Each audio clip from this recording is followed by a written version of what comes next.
To soften hard water. कठोर जल को मृदु कैसे बनाया जाए?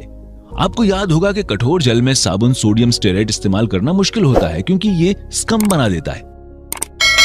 यदि आप साबुन इस्तेमाल करते रहेंगे तो अंत में पानी मृदु होने लगेगा क्योंकि साबुन सभी कैल्शियम आयंस से प्रतिक्रिया करके एक स्कम बनाता है जो सतह पर ठोस अवस्था में तैरने लगता है। एक बार सारा कैल्शियम प्रेसिपिटेट हो जाए फिर साबुन नॉर्मली काम करने लग जाता है और फिर से झाग बनाने लगता है। हालांकि इसमें साबुन वेस्ट होता है, इसलिए हमें कुछ ऐसा चाहिए जो सस्ता हो और पानी में कैल्शियम आयंस से प्रतिक्रिया करके प्रेसिपिटेट बनाए और इस तरह उन्हें पानी से अलग कर दे, जैसे वॉशिंग सोडा यानी सोडियम कार्बोनेट जो कि साबुन से काफी सस्ता है। जब आप सोडा डालते हैं, कैल्शियम आयंस कार्बोनेट आयंस के साथ जुड़कर प्रेसिपिटेट के रूप में लाइमस्टोन बनाते हैं और पानी को कठोर आयंस से मुक्त कर देते हैं। अब घोल में सिर्फ सोडियम आयन रह जाते हैं और सल्फेट या हाइड्रोजन कार्बोनेट को संतुलित कर देते हैं जो कि कैल्शियम के साथ हुआ करते थे। आप अस्थायी कठोरता पानी को उबाल कर दूर कर सकते हैं जैसा कि हमने पहले देखा है, पर यह महंगा है और इससे पात्र के किनारों पर लाइम यानी चूना जमा हो जाता है। एक सवाल है कि अस्थायी कठोरता कैल्शियम हाइड्रोजन कार्बोनेट के कारण होती है, तो ऐसे कठोर जल को उबालने पर क्या रासायनिक परिवर्तन होता है? वीडियो रोककर इसका जवाब सोचिए।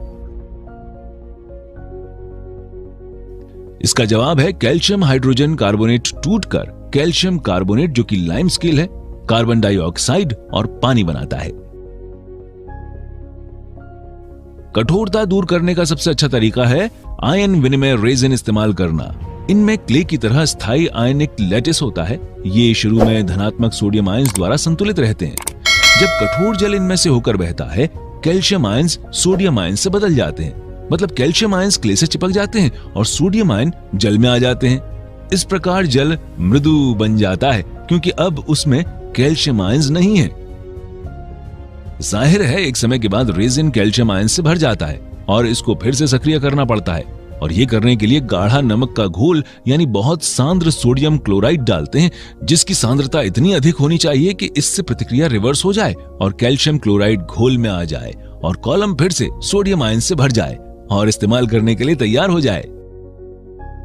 विभिन्न जल के नमूनों की कठोरता की तुलना करने के लिए आप कठोर जल की एक फिक्स्ड वॉल्यूम यानी आयतन जैसे 25 सीसी लेकर उसमें साबुन का घोल ब्यूरेट द्वारा थोड़ा थोड़ा कर और हर बार हिलाकर प्रवाहित कर सकते हैं जब तक साबुन का झाग न बन जाए।